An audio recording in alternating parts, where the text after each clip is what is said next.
এই বঙ্গে বামফ্রন্ট তথা সিপিএম 34 বছর রাজত্ব করেছে মানুষের ইচ্ছায়।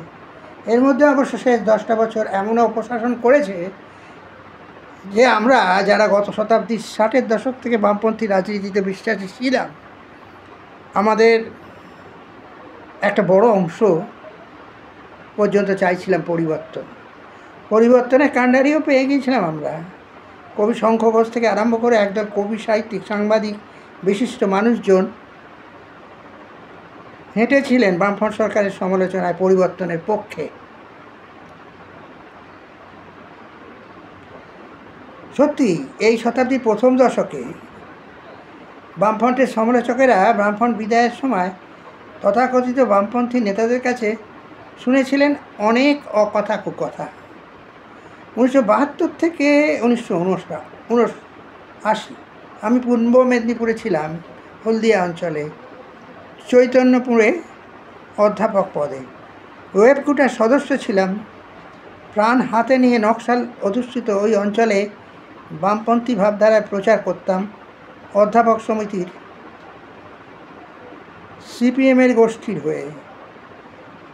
আমার দাদার বন্ধু ছিলেন অধ্যাপক সন্তোষ মিত্র, তারই শিষ্য ছিলাম আমি। চষে বেড়াতাম মহিষাদল, তমলুক, নন্দীগ্রাম, পাঁশকুড়া প্রভৃতি গ্রামাঞ্চল। তখন ছিল 70 দশক, মুক্তির দশক। সেদিন বামপন্থী মানুষজনকে গ্রামের লোকেরা শ্রদ্ধা করতেন। 90 দশক থেকে পট পরিবর্তন হতে শুরু করলো।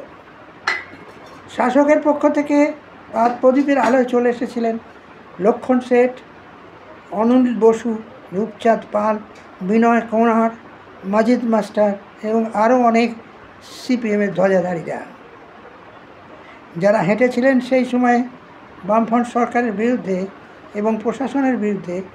তাদের মধ্যে আনন্দবাজার গোষ্ঠীর এবিপি আনন্দের সুমন দেও ছিলেন। তখন তিনি ছিলেন নবীন সাংবাদিক। সেই সময়টা কিন্তু শাসকের কণ্ঠস্বর আজকের মতো ছিল না, খুব কড়া ছিল। সেই সময় তাঁরা হেঁটেছিলেন এবং হেঁটেছিলেন যে কারণে তা কিন্তু ভিত্তিহীন ছিল না, যথাযথ ছিল। সেই সময় বামফ্রন্ট সরকারের একটা পজিটিভ দিক ছিল, অবশ্যই সেটা বলতে হবে, যে এই সরকারের মধ্যে ভ্রষ্টাচার এত র্যাম্প্যান্ট ছিল না, ছিল খুব অল্প স্বল্প, কিন্তু ক্ষমতার দম্ভ ছিল অপরিসীম। পরে গ্রামেগঞ্জে সেই দম্ভ পরিবর্তিত হয়েছিল অত্যাচারে। গত শতাব্দীর 90 দশকে সেটা বাড়তে থাকে। অনিল বিশ্বাস ছিলেন শুধুই পার্টিম্যান, আমার থেকে 1 মাসের বড় বয়সে। শিক্ষার দফা রফা অনিল বিশ্বাসই করে গেছেন, পার্থ চ্যাটার্জি নয়। কিন্তু রাজনীতির মানুষজনকে ভাইস চ্যান্সেলর পদে বসিয়ে, আমি যে সময় কলকাতা বিশ্ববিদ্যালয়ে পড়তাম, তখন যারা আধিকারিক ছিলেন ওই বিশ্ববিদ্যালয়ের, তাদের নামের পাশে অনেক ডিগ্রি থাকত দেশ বিদেশের, কিন্তু অনিল বিশ্বাস এসে সেসব শিখে তুলে দিলেন। প্রথমে তাকে হতে হবে পার্টিম্যান, তারপর তার কোয়ালিফিকেশান বিবেচ্য হবে। আধিপত্য শুরু হয়ে গেছিল শিক্ষাক্ষেত্রে মধ্য মেধার।